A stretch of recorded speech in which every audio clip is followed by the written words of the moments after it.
Welcome back. We are going to cover pledge in this session. We have heard this word quite often. Let's understand the meaning of pledge. Pledge means bailment of goods for purpose of providing security for payment of debt or a performance of a promise. So ownership of the property is retained by the pawner, which is subject only to the qualified interest which passes to the pawnee by the bailment. Now, what are the key features? The Section 172 of the Indian Contract Act 1872, the parties, that is the pawner and the pawnee, that is pawner is owner of goods, pawnee is the financer. Ownership of property remains with the pawner, that is the owner of the goods. Possession of the property is with pawnee, that is one who finances. Securities like goods that is in stock. Sale of property. Pawnee can sell property in the event of default. Other important aspects in pledge. The actual or constructive pledge delivery of the goods to the pawnee is must. It may not be physical delivery, but possession of a pawnee or authorized person.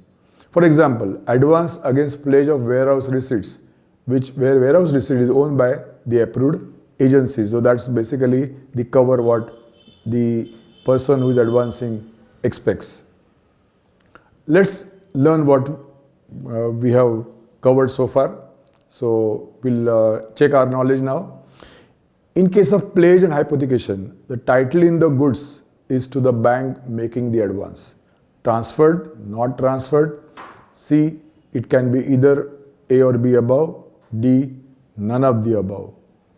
The answer is A. That is, in case of pledge and hypothecation, the title of the goods is transferred to the bank making that advance.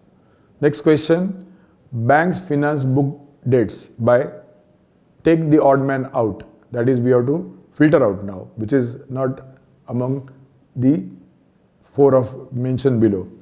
Factoring, forfeiting, overdraft and cash credit against hypothecation of a book debts, cash credit against pledge of books. So the answer is D, which is basically odd man out of this. That is cash credit against pledge of book debts. Another question. Which one of the following type of assets cannot be taken by the banks under pledge? Agriculture produce, gold jewelry, stocks of industrial products and perishable goods. Remember, the answer is D, that is perishable goods. This concludes our session. In the next session, we are going to cover mortgage.